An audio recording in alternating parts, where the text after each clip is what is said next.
بسم اللہ الرحمن الرحیم۔ قربانی کے لیے جانور کی عمر کتنی ہونی چاہیے؟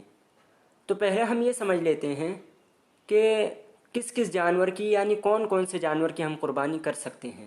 تو بکرا، بکری، بھیڑ، دمبا، مینڈھا، اسی طرح گائے، بیل، بھینس، بھینسا، اسی طرح اونٹ، اونٹنی، ان کی قربانی ہم کر سکتے ہیں۔ اب ان میں سے کون سے جانور کی عمر کتنی ہونی چاہیے؟ تو یاد رکھیں، بکرا، بکری، بھیڑ، دمبا، مینڈھا، ان کی قربانی اگر کرنا چاہتے ہیں تو ان کی عمر کم از کم 1 سال ہونی چاہیے۔ اسی طرح گائے، بیل، بھینس، بھینسا، اگر ان کی قربانی ہم کرنا چاہتے ہیں تو ان کی عمر کم از کم 2 سال ہونی چاہیے۔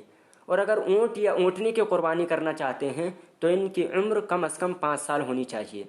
لیکن یہ مینڈھا، دمبا اور بھیڑ جو ہے، اگر یہ 6 مہینے کے ہوں لیکن دیکھنے بھالنے میں سال بھر کے معلوم ہوتے ہوں تو ان کی قربانی ہم کر سکتے ہیں۔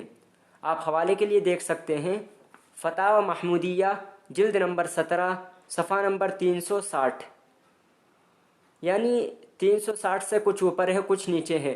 یہ جانوروں کی عمر کی جو بحث ہے تقریباً 5 صفحات پر مشتمل ہے، تو 360 سے لے کر کچھ 360 کے نیچے والی صفحے پر کچھ اوپر والے صفحوں پر ہے۔ اسی طرح دوسری کتاب کا نام ہے مالا بدہ منہ فارسی، اس کا صفحہ نمبر 137۔ اسی طرح فتاوی رحیمیہ جلد نمبر 5 صفحہ نمبر 387۔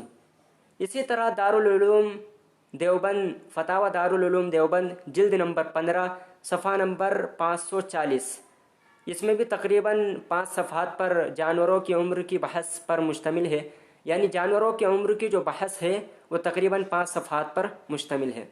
اسی طرح کتاب المسائل جلد نمبر 2 صفحہ نمبر 313۔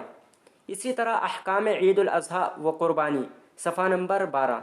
اسی طرح مسائل عیدین و قربانی صفحہ نمبر 141۔ اسی طرح بہشتی زیور صفحہ نمبر 138۔